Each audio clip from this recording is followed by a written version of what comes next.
The 2023 NFL Scouting Combine has officially come to an end, and it is Monday. We combine those two facts, and we have a post-combine mock draft Monday here on the show today, also talking about Lamar Jackson's franchise tag situation with the franchise tag deadline coming up tomorrow. We get into more mock drafts from Twitter and so much more coming up next here on this episode of Locked On Ravens. You are Locked On Ravens, your daily Baltimore Ravens podcast. Part of the Locked On Podcast Network, your team every day.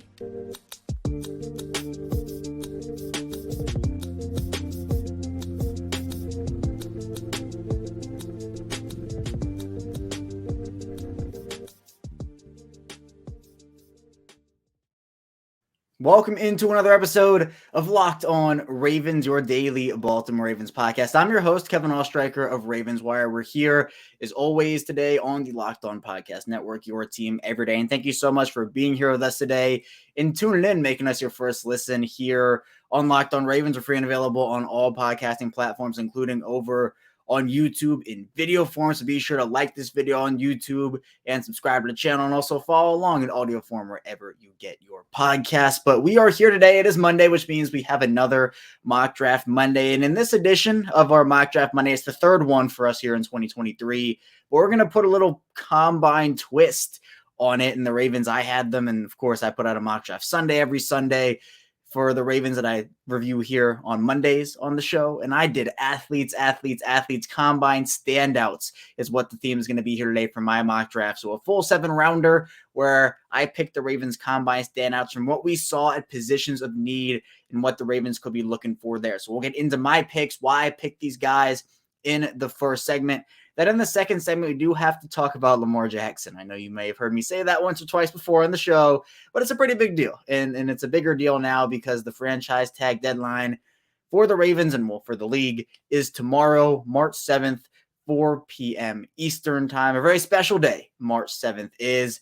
And for Baltimore, it means that they're one way or another, we will have, I guess, a domino fall in the Lamar Jackson situation. We'll talk about what that domino could be. There are many different ones. So we'll get into what the ramifications and the benefits for each of those would be for the Ravens. And then in the final segment, we'll look at mock drafts from Twitter that we got under my mock draft that I put out there. Again, thanks for all the engagement there. I really do appreciate that. So let's dive into it. Plenty of content here on Locked On Ravens. Before we do that, though, again, be sure to like and subscribe here on YouTube in video form. We are a 5-day-a-week Daily Ravens podcast, so any Ravens updates, news, analysis, we have it here for you Monday through Friday, obviously in video form, but also obviously in audio form. Thank you to all the audio listeners out there. If you want to listen one day on video and then one day in audio, you can do that. It's the same show, both audio and video form. So if you're on your way to work or on your way from work, or whatever you are doing, thank you for tuning in here in audio form. Be sure, again, to follow along wherever you get your podcast. But let's now dive into, again, my mock draft that I did here for the show today.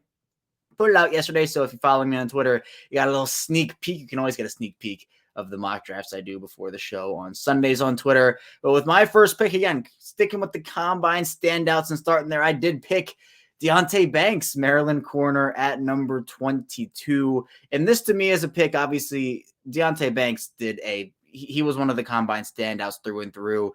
Ended up running a 4.35 40, had a 42-inch vertical, 11'4" broad jump. Those are first-round numbers. I think Deonte Banks definitely solidified himself as a first-round guy here. And it's interesting because he's had, the 2021 season ended early for him with an injury, but I think improved during 2022.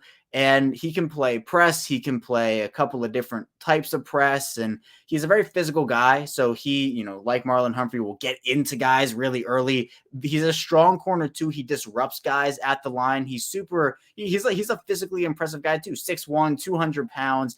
He's a player that I think the Ravens would benefit from having next to Marlon Humphrey with his size and with his length. He uses his athleticism really well, too. He's good at reacting to things. I think very good reaction times. So he uses his athleticism to get into positions and into plus positions to make plays on the ball. The injury stuff is real with him, but he's not a guy that's going to, miss a full season every single year. But you do have to be careful, I think, with the injury concerns with Deonte Banks. he's not actually a fast guy either. Not a super, like, I know that the straight line 40 was great, but he's not like top end speed 4.2 type guy. But again, he showed at the combine that he is still a fast player. So to me, I think with a need at corner and with so many corners, like there are probably 10 first round corner prospects. I don't think 10 guys will go in the first round, but Deonte Banks, I think, is one that will. If it does, he could honestly, his combine performance might have honestly pushed him up draft boards. But I think if Baltimore could snag a Deonte Banks, that is a pure, starter quality guy, I think, off the bat. And that's what you want. I think in this situation, if you're taking a corner in the first round, you want immediate production. And I think Deonte Banks, he could give that to the Ravens for sure. So that's who I had at number 22. Moving on to round 3, obviously, second round pick still hurts. I'm sure it hurts the Ravens too, but I think it lessens the blow that they got Roquan Smith out of it. But regardless, number 86, I had the Ravens taking Cedric Tillman, the Tennessee wide receiver. Now, Cedric Tillman is really interesting. A lot of people are talking about his teammate, Jalen Hyatt, but I think Tillman, to me, he kind of fits the profile of what Baltimore needs a little bit more. He stands at 6'3", right around 215 pounds. And for him, he's a guy that at the combine ended up doing really, really well for himself, had a 4.54 second time in the 40. And, that's not blowing away anyone, but that's still, for his size, I think a very solid 40 time. And then he also had a 37-inch vertical leap, had a 10 foot 8-inch broad jump, and also had 10-inch hands, 32 3/4 inch arms. So, solid measurements, and ended up having a 1,000-yard season in 2021.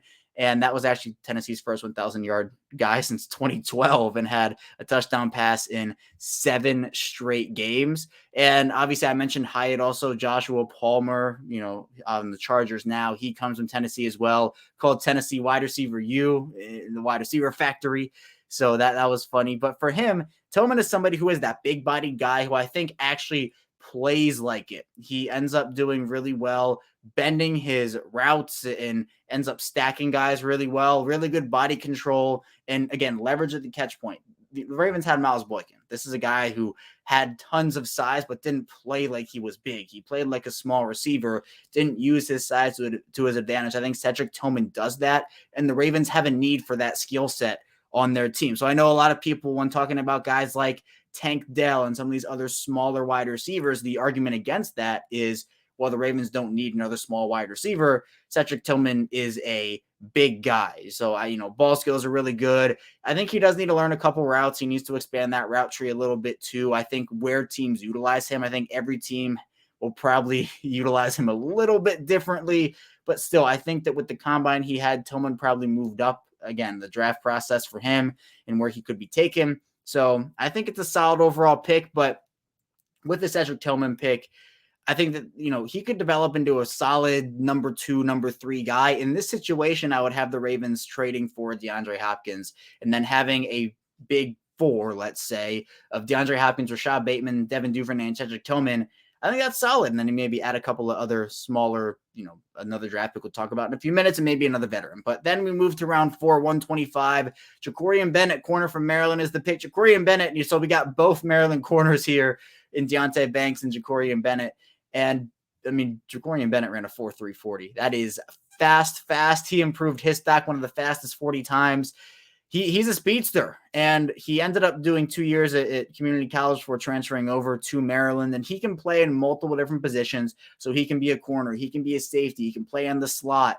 So while he is listed as a corner, I think it could be he's more of a defensive back in the what people are calling a very versatile player nowadays. And for him, he likes playing off ball a little bit. He's able to keep his eyes locked on the quarterback. I think a very high football IQ. And, he was productive at Maryland. He's good ball skills. He's always around the ball, it seems like, too. And also a very physical corner in run defense. I think that's a very good thing as well. And also he has closing speed as well to actually get over to blockers, and just as a willing tackler overall. Now, he is a bit grabby. Marlon Humphrey's also a very grabby corner. But I think that with Jacorian Bennett's football IQ and what he showed at the combine, again, moving up the draft boards here. And I think if Baltimore could snag both Banks and Bennett and then add someone, whether it is via trade or in free agency, whether it's, re-signing Marcus Peters or something like that, I think that would be a solid revamp of that corner room around what Marlon Humphrey brings to the table there. Then at number 159, 5th round, Andre Iosivas is the pick, the wide receiver out of Princeton, an Ivy League guy here. So getting a big brain guy onto the team here. Not that Baltimore doesn't have those guys, but Ivy League is big time. And Iosivas ended up having a good combine himself. He ran a 4.43 40 and is one of those, I think he's an underrated player, honestly. I mean, people don't look at Princeton and say, oh yeah, football factory, but he's a big bodied guy. Again, he's 6'4". Now he is 200 pounds. So, Tillman was around 6'3", 215. Iosivas is 6'4", 200, but he was a track star for Princeton. And he's someone who a lot of people, you kind of look at him and you're thinking, this is like the perfect body type for an NFL wide receiver. Now, Iosivas is able to use physicality and speed to separate from defenders, has very good body control, and also has good route trees, or has a good route tree, and is also good after the catch. I mean, he's somebody who there's some stiffness. Obviously, you look to the Ivy League competition, isn't a wonderful blocker in the run game. So I know for the Ravens, that would be maybe an issue, but you don't have to play him right away. But with his ball skills, with his size and his strength and his yards after catch ability, his athletic profile overall, a 5th round swing on a guy like Iosivas, I think, is a very good option. But again, people they look at Princeton and they think, well, how would a guy from Princeton be able to tear it up the NFL level?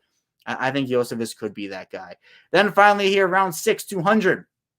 Keaton Mitchell, the running back from East Carolina, is the pick. He was actually the running back I picked in my first mock draft Monday, but combine-wise, did very well. Ran a 4.37 40. That was the 3rd fastest among all running backs. Also had a 10-yard split of 1.48, the top mark of any back.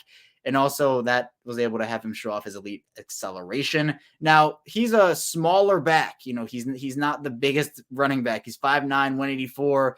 So when it comes to contact, sometimes he can fade away when it comes to contact, but he has elite speed, elite open field ability. And I think the Ravens actually do have a need for that skill set. So I think it works for the Ravens to be able to draft a guy like that if they do bring back Gus Edwards and don't make him a cap casualty. And obviously with J.K. Dobbins being in a contract year, I think Mitchell could be of use for them, especially if you want to put him in some pass catching situations here or there. I think it could work out for them there. So that was my mock draft. I think it went pretty well. I think, again, with all the combine stuff, the draft boards will be moving up and down, and guys will have their stock. It'll rise, it'll fall. But I think for now, Baltimore in this draft gets 2 corners, 2 wideouts, which are the 2 biggest needs, and then a running back as well. I know I could have maybe taken an edge or defensive lineman, but I went running back, 2 corners, 2 wide receivers. I'd say a solid one for me there. But coming up in our second segment, we'll be diving into a bit of the Lamar Jackson talk with the franchise tag deadline coming up tomorrow. So be sure to stay tuned. So lots to dive into on the show.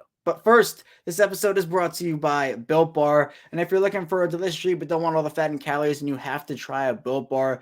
We just got through the holidays a couple months ago, and I know my goal is to eat a little healthier this year. And if you're like me or you want to eat healthier but don't want to compromise the taste, then I've got just the thing for you. You have to try Built. With Built, healthy is actually tasty, and they're so delicious you won't even think they're good for you because they do taste that good. And what makes Built Bar so good is, for starters, they're covered in 100% real chocolate, and they come in unbelievable flavors like churro, peanut butter brownie, and coconut almond. They only have 130 calories and 4 grams of sugar with a whopping 17 grams of protein. And now you don't need to wait around to get a box. Reeves have been talking about ordering your Built Bars at Built.com. Now you can get them at your local Walmart or Sam's Club. That's right. Head to your nearest Walmart today, walk to the pharmacy section, and grab yourself a box of Built Bars. You can pick up a 4-bar box of cookies and cream, double chocolate, or coconut puffs. And if you're close to a Sam's Club, right now grab a 13-bar box with hip flavors such as brownie batter and churro. Get your hands on a Built Bar. You can thank me later. We return here to our second segment of Locked On Ravens here on Mock Draft Monday. Kevin Oestreicher still here with you. Thank you again for tuning in with us and for all the support. Going for 4,000 subscribers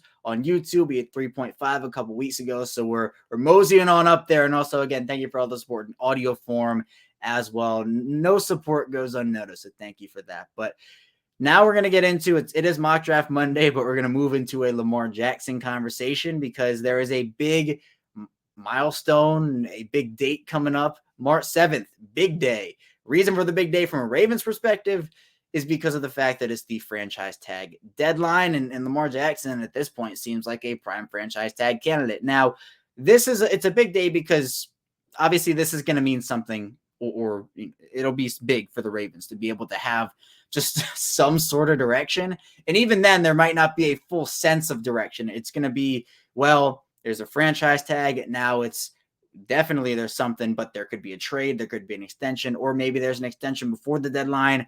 Maybe there's a trade before the deadline. I kind of doubt that happens, though, kind of a tag and trade lined up. But if there is a franchise tag, we've talked about what the exclusive and non-exclusive. I'll go over it briefly again. Pretty much non-exclusive, if they tag him, would be a $32 million 1 year fully guaranteed contract.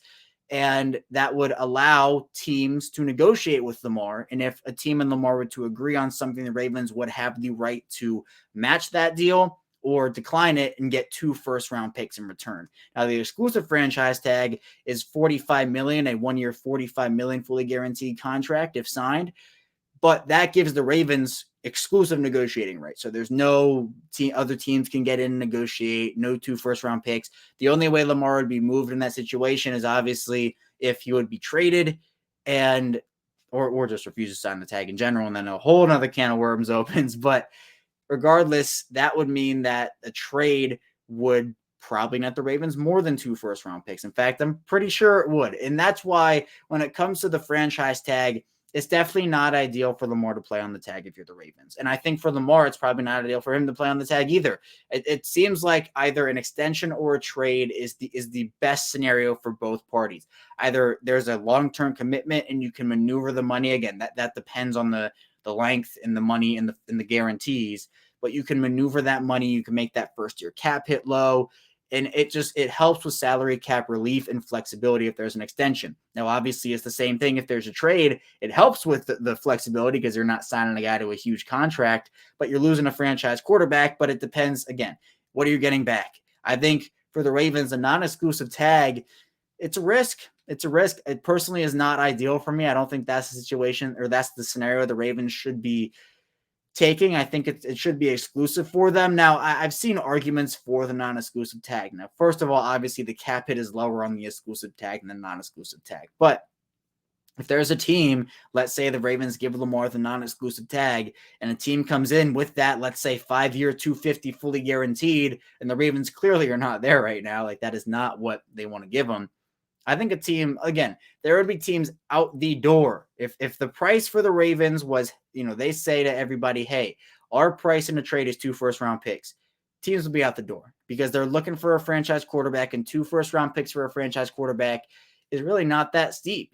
Would you trade 2 firsts for Patrick Mahomes or Joe Burrow or Jalen Hurts? And again, quarterback rankings, that's another conversation. I'm just saying for a franchise quarterback, would you trade 2 first-round picks? A lot of people would say yes, a lot of people. So for the non-exclusive tag, if the Ravens were to get word of, hey, let's just say the Falcons. Let's just say it's them. The Falcons are offering Lamar a 5-year, $250 fully guaranteed deal. It's been accepted. Do you want to match that or do you want to decline it? He goes to Atlanta. You get Atlanta's 2 firsts. I think the Ravens probably decline it. I mean, they haven't budged on their fully guaranteed stance. Now, maybe the reality of the situation would make them reconsider. I don't know. And then just getting back 2 first-round picks, maybe that kind of sparks something there. But again, you just, if the non-exclusive tag is what happens, does Lamar get mad that, it's only $32 million compared to $45 if he has to sign that? I don't know. There are all these different domino effects that happen based off what happens tomorrow. Because let's say it's the exclusive tag. Then obviously the Ravens have negotiating rights, and that can end one of about 3 ways, the 3 most likely ways, which is they're able to come to an agreement and have an extension on that, or there is a tag and trade where the Ravens trade him somewhere, get back, I'm assuming 3 firsts and maybe a couple players, maybe more, I don't know. Or Lamar signs the franchise tag, plays on it, or he holds out, which I don't think is as likely. Lamar said, he loves football, but situations change, and he's someone who he doesn't strike me as someone who would hold out. But again, the situation is a bit different from last year, and people were even talking about him holding out last year, which obviously wasn't true, but we'll see what happens there. So, I mean, with Lamar, you have to take all this into account because it's just the Ravens have been in quarterback mediocrity for so many years. And look, I understand the whole fully guaranteed situation where giving a guy who, regardless of who it is, a fully guaranteed contract of this magnitude is going to impact decisions in terms of roster and roster flexibility and how many guys you can have at X position. Obviously, the spending goes over more to the offensive side of the ball. You can't keep as many depth guys, let's say. I've talked about it, how the Ravens love those like 3 years, $16 million contracts and 4-year, $25 million contracts. They wouldn't be able to have as many of those if Lamar plays on the franchise tag. And definitely, if it's a fully guaranteed deal, you have to take that into account too, or over a long period of time. Because again, the franchise tag fully guaranteed, a fully guaranteed deal. So there have been the people who have said, well, maybe Lamar just opts to play on the franchise tag twice, which is what you can do. So you have those 2 years of fully guaranteed money, and then you can aim for the fully guaranteed contract in 2 years, and then the market has probably exploded by then. So maybe that's the route that ends up getting taken here. But obviously, with that comes for Lamar, the injury. What happens injury-wise? If Lamar gets injured for a third straight season, does that bring his value down? So again, there are plenty of positives and negatives to everything, but I think what we will see tomorrow is, I mean, I would be floored if nothing if the Ravens just didn't give him a franchise tag. I think that is literally a 0.000001 like continued percent chance, because there's just no way the Ravens let him hit free agency. It's either going to be a franchise tag or there'll be an extension or maybe a trade before it happens. But I think with a franchise tag, it doesn't end the situation. There is still either an extension or a trade or just signing the franchise tag to happen. But at least tomorrow there will be, even if it's just a little bit better of an idea, it's something. It's something. I think we've been looking for that. We've been waiting and waiting, and so many people are just so ready for the situation to end one way or the other, because it seems like there's just something new. The national media has picked up on it for the last couple of months. I know that's been exhausting for people. So I think we're all just kind of ready for something to happen, and I think tomorrow we will get something. Even if it's not a lot, it will be something to kind of dive into that will be new in the situation. But coming up in our final segment, we'll be diving into mock drafts from Twitter. So be sure to stay tuned. Still lots to dive into here on Locked On Ravens. We return here. It's our final segment of Locked On Ravens. Kevin Oestreicher still here with you again. Thank you so much for tuning in with us, making us your first listen every day here on Locked On Ravens. Be sure to subscribe on YouTube, like this video, also follow along in audio form as well. But let's now get into some mock drafts here from Twitter. And again, a great response on this last mock draft. I really do appreciate everybody who takes the time to send their mock drafts, and I look at every single one. I try to get to as many as I can here on the shows throughout the week. So I'll get to as many as I can today. Then we'll kind of go through the week, see where I have time to get more in here. About 20 plus responses this time around. Again, I'm enjoying reading through all these and seeing all the different opinions people have here. So let's get into it, and I'll just, again, go down the list, see who I see. So the first mock draft we have here is from Alyssa, who has the Ravens taking Zay Flowers, Boston College wide receiver, at number 22. Then Travius Hodges-Tomlinson, the corner from TCU, at number 86. Carl Brooks, Bowling Green edge, at 125.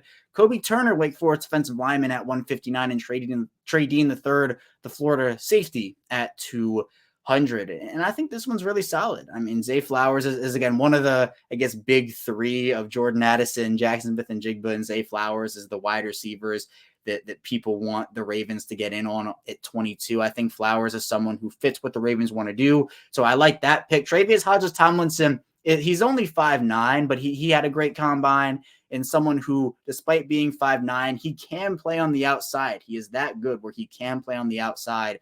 So that's a pick where you have a versatile corner. So you get wide receiver and corner there right at the beginning, which that's what I like. And then you have edge in Carl Brooks, a smaller school guy out of Bowling Green. Kobe Turner, some defensive line depth, and Trey Dean III, who is a Florida guy. You got a defensive back prospect there. So 2 defensive backs, a wide receiver, edge, defensive line.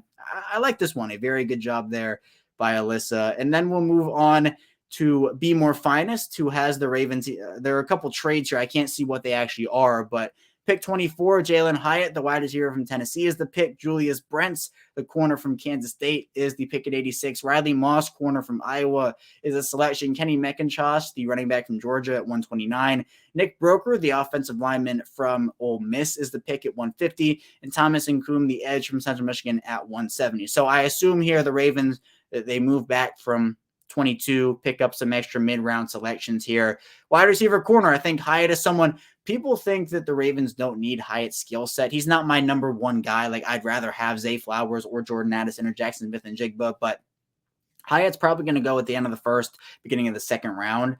So I think it's value for Baltimore. It's right around in his wheelhouse. Julius Brents had a great combine. He's probably honestly a second round pick at this point. So getting him at 86 is really good. Then he doubled down here at corner with Riley Moss, which I like. And then again, it's then working around the margins with running back, guard, edge.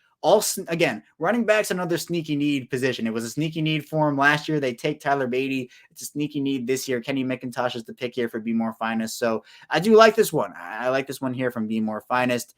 Then we have Quoting Raven, who has the Ravens taking Jackson Smith-Njigba, the wide receiver from Ohio State at 22. Michael Wilson, the pick at 86, wide receiver from Stanford.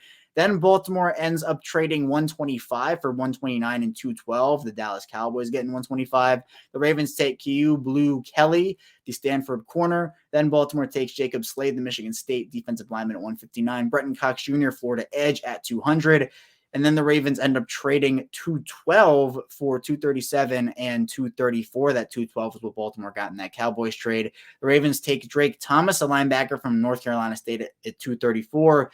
And then TJ Bass, the Oregon tackle, at 237. So doubling down at wide receiver with Jackson Smith-Njigba and Michael Wilson. Michael Wilson's really interesting. Had some good tape from the Senior Bowl, which was good. And I think for the Ravens, pairings Jackson Smith-Njigba and Michael Wilson with Rashad Bateman and Devin Duvernay gives you a really solid young wide receiver core. And then on top of that, you can hopefully, in this case, bring in some veterans there. So I'd say solid overall. You get the corner, so wide receiver, corner, and then again, working around the edges, defensive line, edge, linebacker, tackle. So very solid here from Quoting Raven. And Tony Yayo says one more for the road plus Ray Rice 2.0. Kalasia Cansey, the Pittsburgh defensive lineman, is at 22. Carl Brooks, Bowling Green, the edge at 86. Deuce Vaughn, Kansas State running back at 125. Jacorian Bennett, Maryland corner at 159. And Keaton Mitchell, East Carolina running back at 200. So 2 running backs here for the Ravens. I'd probably only take one. There's no wide receiver in this class. So, look, Cansey had a really good combine, like incredible. I honestly don't even think he's going to be there at 22. But the Ravens, I think maybe if that pick was a Jordan Addison or Zay Flowers or a Jackson Smith-Njigba, I'd like it a little better. And then with one of these running backs, there could be a defensive lineman taken there, like a Kobe Wooden or something like that. And plus cornerback here, it's defensive line and edge. So doubling down on the defensive line pretty much or on their front seven, which, look, I think that both those positions they fall into my hashtag sneaky needs category, but I would rather have the Ravens address their actual needs first. And again, maybe stuff can change. The Ravens could trade for 5 wide receivers and add 5 corners in free agency. And then the biggest needs, you can kind of take best player available. But I think this is more of a best player available draft here for Tony Yayo, which, look, falls like what the Ravens do, that falls into their MO. But maybe a wide receiver and a corner instead of a defensive line edge combo in the first 2 picks there for me. All right, Tony has 2 more. So we'll kind of go through a couple here from Tony. Jackson Smith-Njigba is the pick at 22. Eli Ricks, the Alabama corner at 86. Carl Brooks, Bowling Green edge at 125. Dorian Williams, Tulane at 159. Then Brandon Cooks is traded for 200 in round 3. Okay, so Tony had the kind of unconventional mock draft. I think that was the last one he did. I did it in reverse order. So the first one here, I like this because it gives you wide receiver corner. I like Eli Ricks a lot. And then gives you Dorian Williams and Carl Brooks, 2 guys in your front 7. And he says the second one is hilarious. First one would be pretty cool. Lamar Jackson trade here from Tony. It's Lamar Jackson of the Lions for the 6th overall pick, the 18th overall pick, a round 1 in 2024, round 2 in 2024, round 1 in 2025, and round 2 in 2025. Round 1, pick 6 is Quentin Johnson, TCU wide receiver. Jackson Smith-Njigba is the pick at 18. Ohio State guy. Zay Flowers, Boston College wide receiver at 22. Carl Brooks, Bowling Green edge at 86. Tank Bigsby, Auburn running back at 125. Stetson Bennett, Georgia quarterback at 159. And then Jalen Mills and the Patriots for 200, a round 4 in 2024 and a round 5 in 2025. And you're talking about a wide receiver revamp. All 3 of these guys, Johnston, Smith-Njigba, Flowers. I mean, look, that's the cream of the crop right there. You're getting 3 of the top 4 wide receivers in this class in the first round. So you'd have 5 guys because of Bateman and Duvernay that are young, and just add DeAndre Hopkins. Let's just go all in on the wide receiver position there. You got Tank Bigsby there, Auburn guy. I think that's a solid pick. And Stenson Bennett, the classic Todd Monken pick there from Tony. So 3 from there from Tony. I appreciate all of those. But that's all I have for you here today on Locked On Ravens. Thank you so much for tuning in. When we get back here tomorrow, it is more Ravens content from us. We'll be continuing to monitor the Lamar Jackson franchise tag situation. So be sure to stay tuned. So lots to dive into on Locked On Ravens coming out throughout the rest of the week. So be sure to stay tuned for all that, and I'll see you right back here tomorrow.